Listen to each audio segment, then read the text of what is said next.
প্রিয় ভিউয়ার্স, আসসালামু আলাইকুম। দেশ এবং দেশের বাইরে থেকে যেখান থেকে কবিরাজ মিডিয়া 26 চ্যানেলে যুক্ত আছেন তাদের প্রতি আন্তরিক শুভেচ্ছা, অভিনন্দন এবং আমাদের টিমের পক্ষ থেকে আবারও সালাম। আসসালামু আলাইকুম। তো ভিউয়ার্স, আজকে আমরা কোথায় আসছি এবং কোথায় আছি হয়তো আপনারা কমিউনিটি পোস্টের মাধ্যমে জেনে গেছেন। আজকে আমরা আসছি সেই গুরুজের একটি পার্সোনাল আসনে। ক্যামেরার মধ্যে আছেন, আসনের মধ্যে আছেন হচ্ছে সুমন ভাই, আর আপনাদের সুপরিচিত প্রিয় আপনাদের গুরুজি রোজদুল কবিরাজ। আর ওই পাশে আছে শাওন, আর আমি আকাশ। তো আমি আর বেশি কথা বলবো না, গুরুজি আপনি কিছু বলে কথা শেষ করুন। বিসমিল্লাহির রহমানির রহিম। হ্যালো ভিউয়ার্স, দেশ ও দেশের বাইরে থেকে যারা এই মুহূর্তে কবিরাজ মিডিয়া 26 চ্যানেলে যুক্ত আছেন তাদের প্রতি আন্তরিক শুভেচ্ছা ও অভিনন্দন।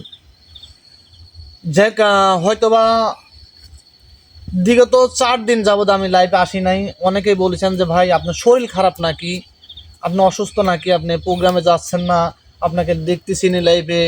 আসলে মূলত নিজেরও একটু শরীর খারাপ, ফ্যামিলিতেও একটু সমস্যা, এবং আমাদের বাংলাদেশের যে নির্বাচনটা হইল এটার কারণেও প্রোগ্রামে আসতে পারি নাই, লাইভ প্রোগ্রামে। যাকে এখন ইনশাল্লাহ মানে হয়তোবা চেষ্টা করব প্রতিনিয়ত লাইভে থাকা। আর এটা মূলত কথা, হয়তোবা 17 তারিখ আমাদের যে মাহে রমজান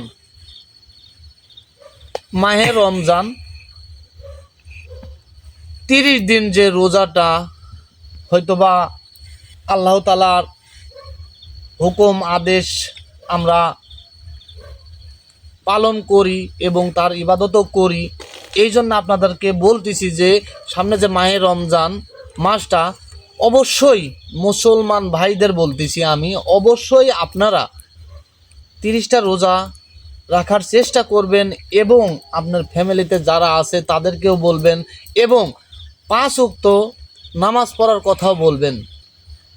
যাই হোক, হয়তোবা রোজার মাসটা ফজিলতের মাস, হয়তোবা অনেকেই জানেন, মুসলমান ভাই যারা আছে সবাই জানে যে রোজার মাসটাতে হয়তোবা যে অশুভ শক্তিগুলো আছে অনেকেই বাধা পড়ে যায়, চলাফেরা করতে পারে না রোজার মাসটা।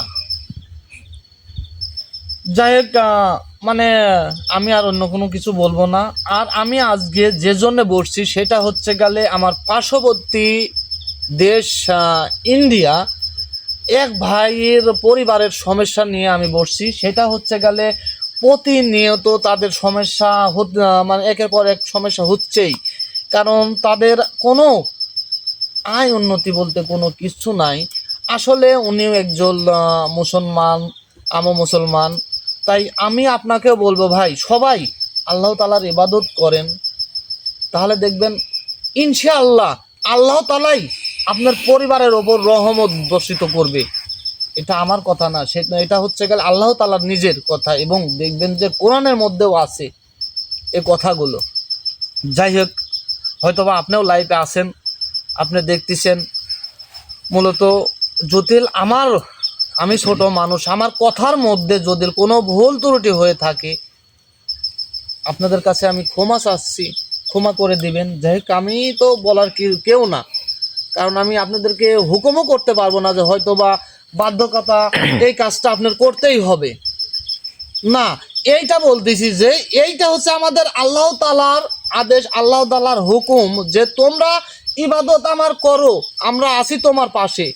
মানে আল্লাহ তাআলা আমাদের পাশে আছে, আমরা তার ইবাদত যদি সঠিক মতন করতে পারি, আমলটা সঠিক মতন করতে পারি, তাহলে অবশ্যই আল্লাহ তাআলা তার বান্দাদের আপদ বিপদ থেকে সব সময় উদ্ধার করবে। যাই হোক, যে জন্য বসছি আমি সেই কাজটা সম্পন্ন করি। সবার জন্যই দোয়া থাকবে আমার এই যে সামনে মাহে রমজান মাস, গোটা মাসের জন্য আমি সবার জন্য দোয়া করব, এবং সব সময় আমি দোয়া করব যাতে আমার যত ভালোবাসার মানুষ আছে, আমার পরিবারের মানুষ আছেন, তারা যেন সুস্থ থাকে, ভালো থাকে। আর আমি হয়তোবা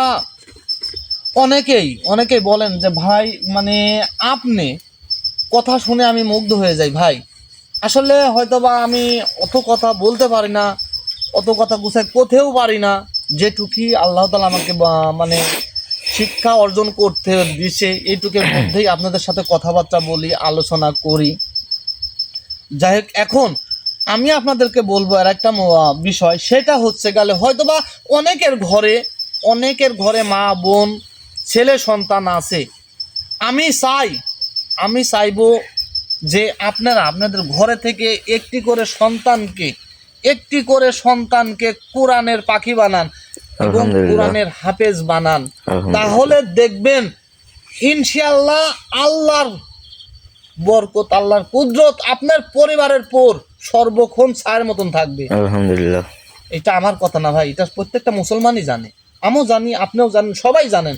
এটা কাউকে জোর করে বলতে হয় না ভাই। অনেকেই আছে যে ভাই আজকে আমার টাকা 1 কোটি আছে, কালকে আমি 2 কোটি করব, কিন্তু কেউ জানে না যে এই যে 3.5 হাত জায়গা, এটাতে সবাইকে যাইতে হবে। মুসলমান আমরা মানি মুসলমান, কিন্তু কেউ মানি না, কেউ আমলও করি না। তাই আপনাদের কাছে অনুরোধ, আপনারা সবাই 5 ওয়াক্ত নামাজ পড়বেন এবং আল্লাহর ইবাদত করবেন। আর পারলেতে পরিবার থেকে একটি করে সন্তানকে আপনারা অগত্য কোরআনের পাখি তৈরি করবেন, আলহামদুলিল্লাহ। যাতে আপনার খাটিয়া আপনার সন্তান কাঁধে করে কবরস্থান পর্যন্ত পৌঁছাইতে পারে।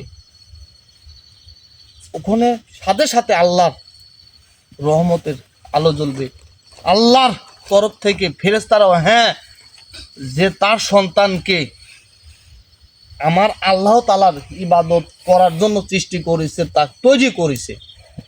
যাক, আমি আর বেশি কথা বলবো না, অনেক কথা বলে ফেলেছি। যাক, আমি আজকে যে কাজের জন্য যে উদ্দেশ্য আমি আসনটাকে দিছি, আপনারা সবাই দেখতে থাকেন। সমন, জি গুরুজি, প্রস্তুত তুমি? জি। তো ভিউয়ার্স, সবাই দোয়া করবেন আমাদের জন্য এবং আপনাদের জন্য দোয়া রইল, কারণ আপনাদের দোয়াটাই আমাদের সাথে সবসময় থাকবে। আমাকে 3টা মোমবাতি দাও। সাউন্ড দাও তো। 3টা মোমবাতি দাও সামনে। এছাড়া একটা কথা, আপনাদের পার্শ্ববর্তী এলাকায় কিংবা পার্শ্ববর্তী গ্রামে যদি ঋণ রিলেটেড সমস্যা হয়ে থাকে কারোর সঙ্গে, বন্ধু বান্ধবের সঙ্গে, তাহলে অবশ্যই স্ক্রিনের পারে যে নাম্বারটা দেওয়া আছে এই নাম্বারে যোগাযোগ করবেন। এটাই আমাদের গুরুজির নাম্বার। আর মূলত আমি আপনাদের কাছে একটা কথা বলবো, সেটা হচ্ছে গালে সবাই আমাকে বলেন যে ভাই আপনারা মানে যেসব জায়গাগুলো যান, খুবই হন্টেড জায়গা, খুবই খারাপ জায়গা, এইসব জায়গাগুলো যাতে হইলে আপনারা সেফটি ভাবে যাবেন। হ্যাঁ, আমি অনেকে বলি যে ভাই আমি যতটুকু পারি আমি আমার সালপালদেরকে আমি সেফটি দেই, কারণ আমি থাকা অবস্থায় হয়তো বা কারোর ক্ষতি হবে না, এবং যদি তারা নিজের ইচ্ছাতে যায়, আমি ওদেরকে পাঠাই এক জায়গায়, আমি সেই সেফটিটা দিই। তার মধ্যেও কিছু থাকে যে একটা জায়গায় যখন যাব আমি, এই জায়গাতে কি আছে না আছে, এই বিষয়গুলোগুলো আমার জানতে হয়, দেখতে হয় যে কোন ধরনের কি আছে। জি। এটা তুলে ভালো দাও তো।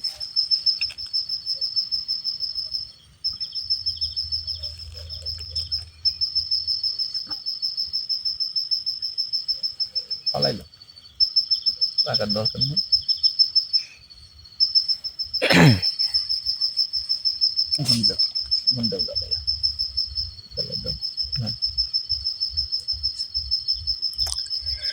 আল্লাহু আকবার। এই দিও তো।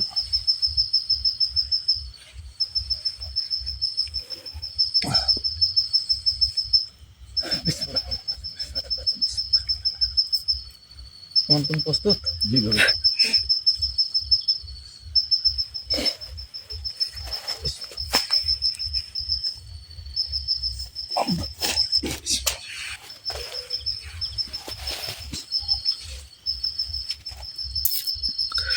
আল্লাহু আকবার। বারকাম যেখানেই থাকো আমার সামনে আসো।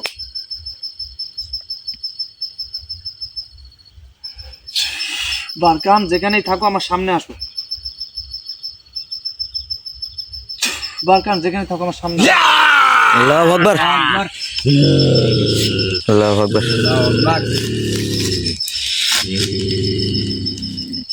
আসসালামু আলাইকুম ওয়া রাহমাতুল্লাহি ওয়া বারাকাতুহু।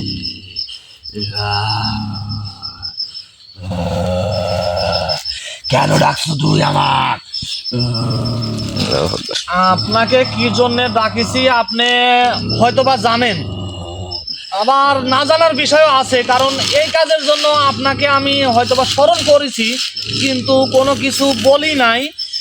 তারপরেও এখন এখন আমি বলতেছি, আপনি শোনেন, আমার কথাগুলো মনোযোগ দিয়ে শুনবেন, কারণ অনেকগুলো কাজের মধ্যে ছিলেন আপনি, এই জন্য আপনাকে আমি ডাকি নাই।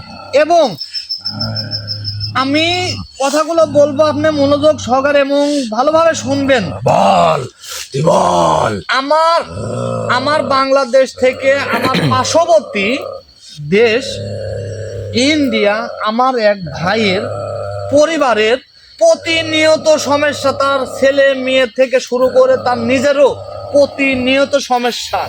তাদের কোনো কিছুতেই আয় উন্নতি এবং কোনো ব্যবসা বা প্রতিষ্ঠানে কোনো রকম আয় উন্নতি হচ্ছে না। এই জন্যে আপনাকে আমি ডাকিছি, কারণ উনি অনেক একজন ভালো মানুষ, তার এই সমস্যাগুলো সমাধান করে দিতে হবে আপনাকে। এই জন্য আপনাকে ডাকিছি, কারণ আপনি তো অনেক কাজের মধ্যে আছেন, কারণ তার মধ্যেও আমি আপনাকে ডাকিছি। আল্লাহু আকবার। এখন কোন কারণে হচ্ছে না এই জিনিসটাও আপনি আমাকে বলবেন। ওখানে একটা জিন্নাত আছে, চালান করা জিন্নাত। আল্লাহু আকবার। আলহামদুলিল্লাহ। মানে ওখানে একটা জিন্নাত আছে, মানে চালান করা জিন্নাত। হ্যাঁ, ও আর গোটা ফ্যামিলিতেই সমস্যা। মানে তার গোটা ফ্যামিলিতেই সমস্যা। হ্যাঁ, এই জন্যেই মানে এই একই কারণে মানে তাদের কোনো আয় উন্নতি কোনো কিছুই কিচ্ছু হচ্ছে হবে না, তাদের- কিচ্ছু না। তাদের সংসারে সব সময় মানে বাবা বানাটন লেগেই থাকবে। হ্যাঁ, হ্যাঁ। কারোর একটা কিছু না হতেই থাকবে। আল্লাহু আকবার। এইটা মানে চালান যে করেছে আসলে মানে আমার ওই ভাইটাগুলো কারোর কোনো ক্ষতি করে নাই, কোনো রকম ক্ষতি করে নাই। মানে হয়তোবা আপনার কাছে আমি একটা জিনিস জানবো, মানে কিভাবে তার পরিবারের মানে এতটা সর্বনাশার দিকে নিয়ে যাচ্ছে এবং এতটা ক্ষতির দিকে নিয়ে যাচ্ছে, মানে কোনো শত্রুতার কারণে। তুই নিজেও জানিস কারোর ভালো কেউ দেখতে পারে না। একটা তান্ত্রিক দিয়ে এই কাজটা করাইছে, তার ফ্যামিলি পুর এই দিন চালান করেছে। আর তুই নিজেও জানিস এই দিন কিছু নিয়ে আসে আর কিছু নিয়ে যায়। আল্লাহু আকবার। আমার আমার জানা মতে আমি যেটুকু জানি যে আমার ওই ভাইটা কারোর কোনো ক্ষতি করে নাই, কারোর সাথে কোনো মানে কোনো রকম বেদবি করে নাই, তারপরেও মানে তার সংসারের প্রতি তার পরিবারের প্রতি মানে এতটা ভয়ঙ্কর ভাবে মানে আক্রমণ এবং ক্ষতির দিকে নিয়ে যাচ্ছে, মানে একদম নিঃস্ব। মানে কোনো কিছুতেই তাদের মানে আয় উন্নতি হচ্ছে না, কোনোতেই লাভ হচ্ছে না, সব রকমের ও জিনিস যত করতেছে। ধরনের কাজই করুক, কোনো কাজে সফলতা পাবে না ও। এখন আমি আপনাকে বলি, মানে যাতে সফলতা, তার যাতে সুখ শান্তি আবার আগের মতন ফিরে আসে, আর কে কিভাবে চালান দিছে এটা আমি জানার বিষয় না। চালান করা যে জিন্নাত আছে সেইটাকে আপনি শেষ করবেন এবং তার সংসারে সুখ শান্তি আবার আগের মতন ফিরাই দিবেন আপনি। তুই ওকে শেষ কর, আল্লাহু ওকে আকবার। শেষ কর। আল্লাহু আকবার। আমি একে শেষ করব কেন? এ তো মানব জাতি। কারণ আমার জিন্নাতকে, আমার জাতির জাত আমি কেন শেষ করব? তুই আমার খাদ্য দে, আমি- খাদ্য দিলেই সম্ভব।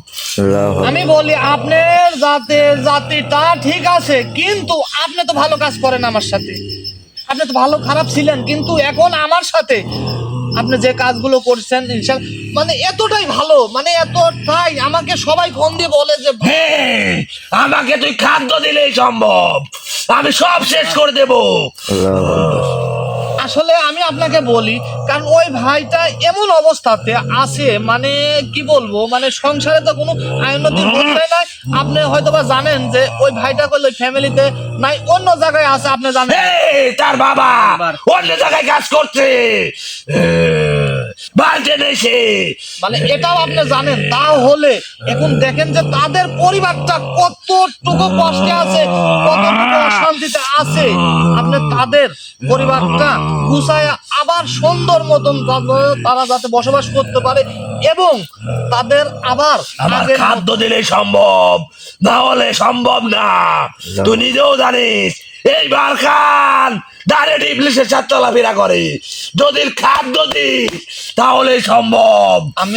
আমার কথাগুলো শোনেন। আপনার খাদ্য তো আপনি পাবেনই, কিন্তু আমার কথাগুলো শোনেন আগে ভালোভাবে। যে ভাই পরিবারে মানে কোনো আয় উন্নতি, কোনো বরকত, কোনো কিছুই নাই, মানে যেটাতে যাচ্ছে ওটাতেই মানে তাদের অধপতনে আসতেছে, মানে ধ্বংসের দিকে আসতেছে, যে কাজেই যাচ্ছে। আমি যদি শেষ করে দিই ওই জিন্নাতকে, তাহলে ও যা করবে তাতেই লাভবান হবে।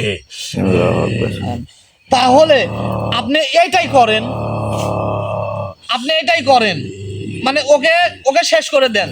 মানে কে চালান দিছে, কোন তান্ত্রিকের মাধ্যমে হয়েছে, কার মাধ্যমে, সব কিছু শুনতে চাচ্ছি না, কারণ সময় অতি শর্ট, কারণ দূরত্ব তার মানে ফ্যামিলিটা, তার সংসারটা অনেকটা বিপদগ্রস্তের মধ্যে। আমি নিজেও জানি ওরা অনেক সমস্যা আছে, ওদের গোটা ফ্যামিলি আচ্ছা, অনেক সমস্যা আছে। আপনার খাদ্য আমি দেব, আপনার খাদ্য আপনি যা খান আপনার ওই খাদ্যই দেওয়া হবে। আপনি এটাকে সমাধান করে দেন এবং শেষ করে দেন, যাতে ওনাদের আর কোনো সমস্যা না থাকে। যে জিন্নাতকে চালান করছে তাকে আপনি ধ্বংস করে দেন, শেষ করে দেন।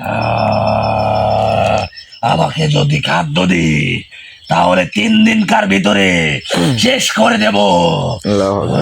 আমি আপনাকে বলছি যে খাদ্য দেব, কিন্তু এই কাজটা মানে দ্রুত করেন। আপনি দেখছে যে মানে একটু তোকে তো বলছি 3 দিন আমাকে সময় দিতেই হবে।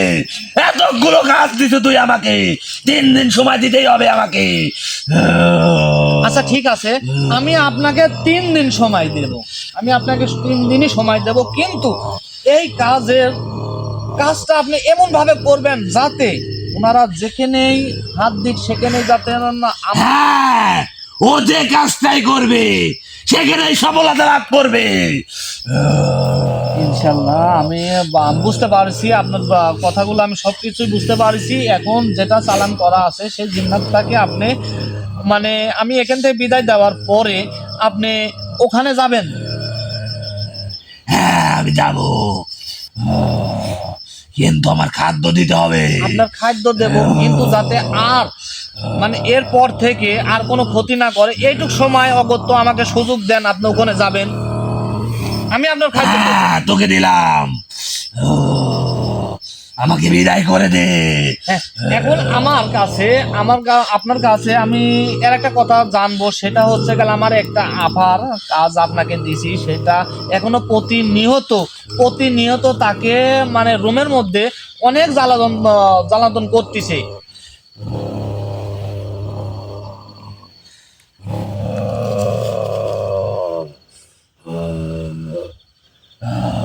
আপনার সেইটাকেও ওকে দে, আমি ওকে শেষ করে দেব। আমাকে বিদায় দে। আমি চাই যে আপনি সঠিকভাবে সঠিক মতন এই কাজ দুটা করবেন, আসবেন। আচ্ছা, আমি এখন আপনাকে বিদায় করে দিই, কারণ আপনার তো অনেকগুলা কাজ, কারণ এত পরিমাণ কাজ আপনাকে দিছি। আমি কি বলবো, কারণ আমরা যদি মানব জাতিও হইতাম যে এই কাজগুলো আমরা করব, তাহলে হয়তোবা আমরা অর্ধেক রাস্তা থেকে পালাইতাম, হয়তোবা অর্ধেক রাস্তা থেকে আমরা ফিরে আসতাম যে আমরা এই কাজ করব না। কিন্তু আপনি আমার প্রত্যেকটা কাজ এত সুন্দরভাবে করতেছেন সেটা আমি তো জানি, এবং আমার ভালোবাসার মানুষও জানে যে কত ভালোভাবে আপনি কাজগুলো করতেছেন, সুষ্ঠুভাবে কাজগুলো করে দিচ্ছেন। যাই হোক, এখন আমি আপনাকে বিদায় করে দেই, কারণ আমি আপনার যে কাজগুলো আছে এই কাজের সময় নষ্ট করবেন, আপনি এই কাজগুলো করেন। আমাকে বিদায় দে।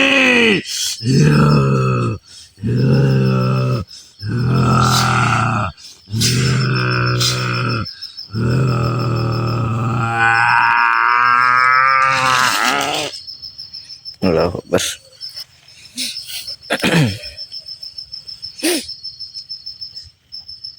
শোন মির্জা আপনি কিছু বলেন। যাই হোক, হয়তো বা আমি অনেক কথা বলে ফেলেছি, আমি প্রথমেই শুরুতেই অনেক কথা বলেছি আপনাদের উদ্দেশ্য করে, এবং আমি আবারও হয়তোবা সেই কথাগুলোই বলি যে কথাগুলো বলেছি। আসলে সবাই একটু সাবধানে থাকবেন। কীরকম সাবধানতা, সেটা হচ্ছে গেলে নিজের সেফটি নিজেকে রাখতে হবে, নিজের সেফটি নিজেকে রাখতে হবে।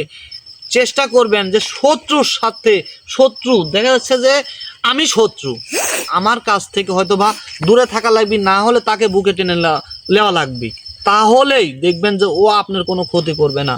জি আর মূলত আমি যে কথাটা বলেছি ভাই, আপনাদের কাছে অনুরোধ, আমার মুসলমান জাতির কাছে অনুরোধ, সবার কাছেই অনুরোধ আমার ভাই, সামনে মাহে রমজান মাস, আপনারা সবাই সবাই রোজা রাখবেন, ঘাস দিলে ঘাস নিতে সবাই রোজা রাখবেন, আপনাদের কাছে এটা আমার দাবি। যাই হোক, হয়তোবা আমার যে ভালোবাসার ইন্ডিয়ার এই ভাই হয়তোবা লাইফে আছেন, আপনি বুঝতে পারছেন, দেখতে পারছেন আসলে আপনার ফ্যামিলিতে কি সমস্যা। যাই হোক, আপনারা সবাই ভালো থাকেন, সুস্থ থাকেন, দোয়া করি, এবং সবাইকে আসসালামু আলাইকুম ওয়া রাহমাতুল্লাহি ওয়া বারাকাতুহু।